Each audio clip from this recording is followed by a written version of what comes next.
Hey everyone, welcome back to my channel. My name is Miriam. I went to London and Paris a couple of weeks ago, and I want to give you a breakdown of how much I spent and talk about my experience.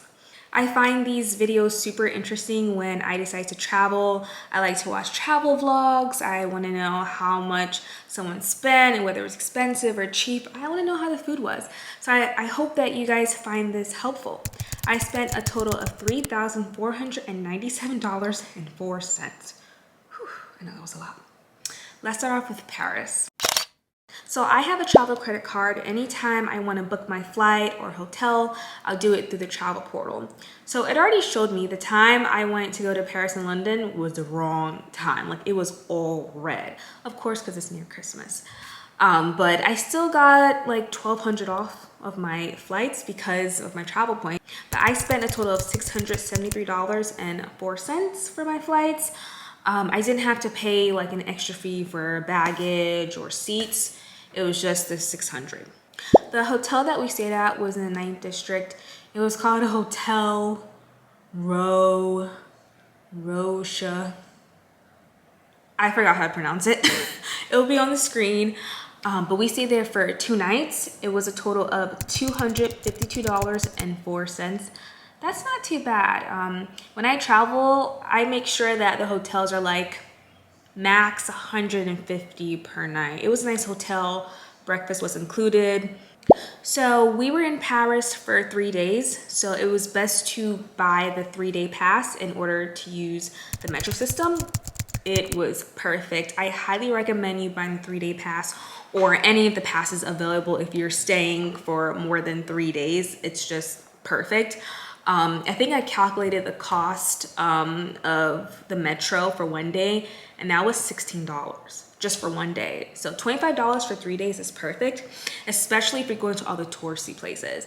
And there were a couple of times where like we got off on like the wrong stop, or to get to the Eiffel Tower, it took like 3 trains. We didn't care because we had our pass. So it didn't even matter if we got off on the wrong stop. Like, okay, wrong stop, new city, let's explore and let's get back on the train. So we spent $145.38 on food. I found that Paris, in terms of food, was much less than in London. There are no tips in Paris. You don't see like a tip range on the receipt, on the little digital pads that you can sometimes use to pay. There are no tips. If you pay, if you get a $10 burger, then that's how much you're gonna pay, $10, which is great. We also shared a couple of meals. Some of the restaurants had like big portions, and we didn't need to pay for 2 separate meals, so we shared, which helped. But also we were walking a lot that we didn't even think of food most of the time. Like, there was one time we ate breakfast at the hotel.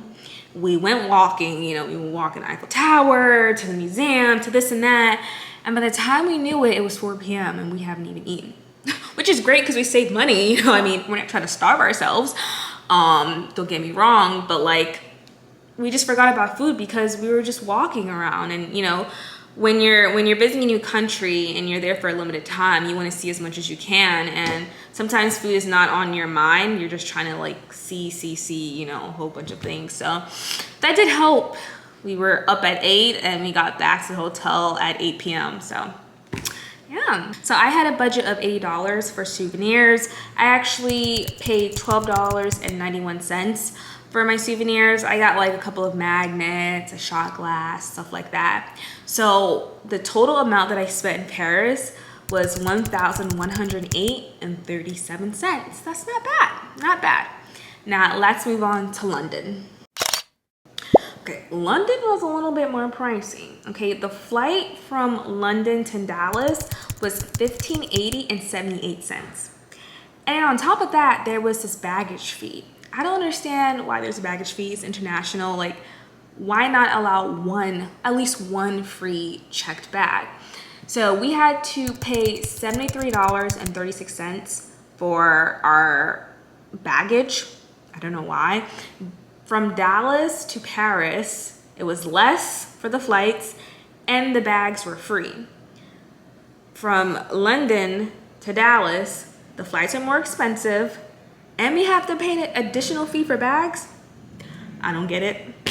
I don't know, but that was unexpected. Like I went onto the app and I was trying to check in and it was like, ooh, do you have a check back? I was like, yeah. And it said, oh, that's gonna be additional $70. I was like, ooh, yes. So to get from Paris to London, we had to take the Eurostar, which was about like 2 hours, wasn't too long, but that was $136 per person. So once we got there, we stayed at Piccadilly Circus. Oh, it was such a nice area. It reminded me of Times Square, big lights, big poster boards, a lot of people walking, restaurants nearby, ice cream shops, stores. Chinatown was like 2 blocks away. It was so nice. And we stayed at the Zedwell Hotel. We stayed there for 3 nights, and my portion of the hotel was $294.84. It was a nice hotel, very clean, modern. It didn't have any windows. I knew that from like watching videos on YouTube. The rooms were small. Rooms were small, but then again, we weren't at the hotel throughout the whole entire day, so like it didn't matter. But it was really good. It was a clean hotel. Again, the food was definitely more than Paris. I spent $205.95. Usually when we went to the restaurants, we look at the menus. Food looks good. The prices are good. Then your eyes move all the way down to the bottom of the menu. It's like there's like an optional service charge of like 12.5%. It's like, okay, well, there's a service charge. That's why the total bill was $90 and my meal was $15. Like, you know, I love exaggerating, but yeah, there was a service charge for every meal that we had. Again, we tried to share, you know, some of the foods where the portions were pretty big, just to save money. But other times we just kind of wanted our own plate. So that's how much we spent on food. So for transportation, we took the train everywhere, and we spent $75.60 compared to Paris, which was $25. Now, there wasn't a day pass that was best for us. There wasn't like a 3 or 4 day pass. It was more like a 10-day pass, but of course that would be a waste. So we were able to use like Apple Pay on our phone and swipe, and it's like boom, and they let you in. It's kind of cool. But yeah, we used our phones to pay for the metro fare. So yeah, it was $75. So I had a budget of $40 for souvenirs. I spent $21.09. Again, I just got like little things like a sign. I got a couple of magnets, a shot glass. So that's how much I spent. So drum roll. In London, I spent a total of $2,388.62.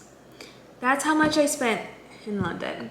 Okay, so I want to share my experience with you guys. I'm gonna be talking about language, people, transportation, accommodations, and all that. So language really wasn't a problem. We knew the basics like bonjour, oui, how to say goodbye, thank you. If people came to us and spoke French, we would just say, oh, we don't understand French, we only speak English. They would just switch to English. Or there were some cases where people would speak French to us. We told them we didn't understand French, and they just continued to speak French, and someone like overheard us and came in and translated for us. So you'll find people will overhear and try to help out, but language really wasn't a big issue. There's this one instance where we were on the bus. An older lady tapped me on the shoulder, and she was speaking French. Of course, I said, I don't understand French, I only speak English. She continued to speak to me in French. She just kept pointing. Someone overheard, translated, and they said that she was trying to tell us to sit down. We had suitcases. So she assumed that we were going to this train station, which we were going from Paris to London. And she was like, sit down, get some rest, because the train station's like 30 minutes away. So like she didn't want us, you know, to stand for too long. So she was nice. But again, someone will help you. I mean, it wasn't like a big deal. Everyone we came across was so friendly. We had no issues with anyone. I didn't get any weird stares. The people at the hotel were very friendly. They knew that we weren't from there immediately when we spoke. They knew that we were from America, so they helped us, gave us some recommendations, kind of explained to us the do's and don'ts. Everyone was friendly. You know, when you're walking, people say bonjour or like, you know, give you a little smile. No issues with anyone. People are really nice there. Okay, so I heard that pickpocketing is a big thing in like Paris and London. Even the hotel receptionist warned us, like, make sure you don't have anything in your pockets. Make sure you pay attention. So we were aware of that. I didn't have anything in my pockets, and if I did have something in my pockets, I just, you know, put my hands there to cover, you know, the stuff that I had in my pockets. We didn't have any issues. No one tried to like grab my bag or anything. No one reached in my pockets. We didn't have any issues. Some people might, you know, experience issues with that. We, however, didn't. The food was great. I really didn't have a major issues with the restaurants. We went to a lot of vegan restaurants and the vegan food was amazing. It was so good. So if you're a vegan, you would have no issues finding restaurants in London and Paris. There were certain things that, I don't want to say that it wasn't bad, but it tasted different. Like pancakes, you know, they're not going to taste like IHOP. They're not going to taste like the pancakes I make here. It was just a different taste. Orange slices tasted a bit different. Sausages was a little different. There are going to be certain things that are going to taste different. So just keep that in mind. But overall, the restaurants were really great. The hotels that I stayed at, again, will be in the description box. But with hotels, so certain places that you want to go to, you want to make sure that the hotels are maybe near the airport. Certain places, you want to make sure that the hotels are near the activities that you're going to be at. Now, from my experience, what I've read, the hotels that you choose, you want to make sure that it's near the metro system. Again, not a lot of the touristy places are going to be in the same area. Eiffel Tower is not going to be by the Louvre Museum. It's not, they're in different districts. So your best bet is just to get a hotel that's near the metro system, and then from there you can go anywhere you want. But like if your hotel is like in the middle of nowhere and the nearest train station is like 20 minutes away, then you're gonna have to take a lift and then you have to pay for the train. So it's just best you find a hotel near a metro. Transportation, again, if you're staying 3 days in Paris, get the 3-day pass. For London, again, it was just best we pay using this. You could pay for a pass, things like a 10-day pass, or you could like get like a single ticket. But the employee said that like using Apple Pay was our best bet. Overall, I enjoyed my time in those two places. I feel like a lot of tourists like always enjoy going to, you know, Paris and London for the first time. Like I don't think anyone has like a major issue. It's beautiful. There's just so much to do and so much to see. I hope you guys enjoyed this video and found it helpful and entertaining. And I'll see you in the next one. Bye.